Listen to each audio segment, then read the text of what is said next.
There is nothing like that sinking feeling you get when you look in your rearview window, only to find that a pair of blinking red and blue lights are close on your tail. You almost always know when you are getting pulled over by a local police officer, and very few people find that experience an especially pleasant one to have. However, there are some very good reasons to have people like those law enforcement officers that pull you over on your way to work. Without them, who knows what our world would be like? Of course, most of the time, the policemen and women get a bad rap for simply doing their job to keep the roads in our neighborhoods and city areas as safe as possible.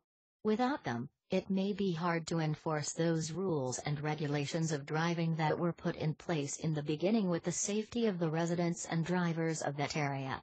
Things such as speed limits, protocol at stoplights and four-way roads, and suggestions for driving in weather must be followed closely to avoid a lot of problems.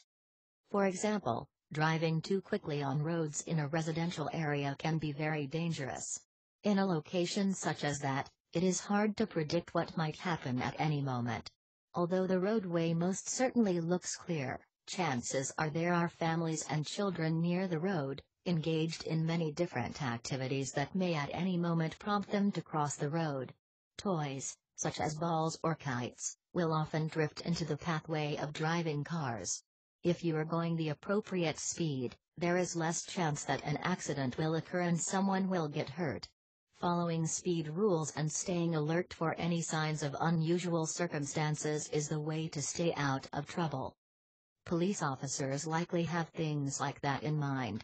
They want you to be driving in such a manner that you can stop appropriately, see what might be on the road ahead, and make the appropriate decisions that you need to in order to stay safe as a driver and protect those residents, pedestrians, and other drivers that surround you.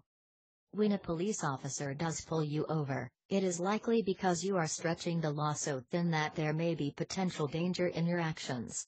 It is hardly ever a personal complaint against your character, merely an effort to correct some misbehavior. Some offenses, such as not wearing a seatbelt, excessive speeds, or an expired insurance card may warrant extra warnings from the officer, as well as an additional fine for you to pay. No one feels happy about receiving such things, but if you know why they are given, it might make the experience a little less painful. Drive carefully, and you may never have to worry about being in the position of that car that gets pulled over on your way to work. By following the safety rules of the road, you'll get to where you need to, without having to hand over your license and registration. Share this video and subscribe us for more auto insurance videos.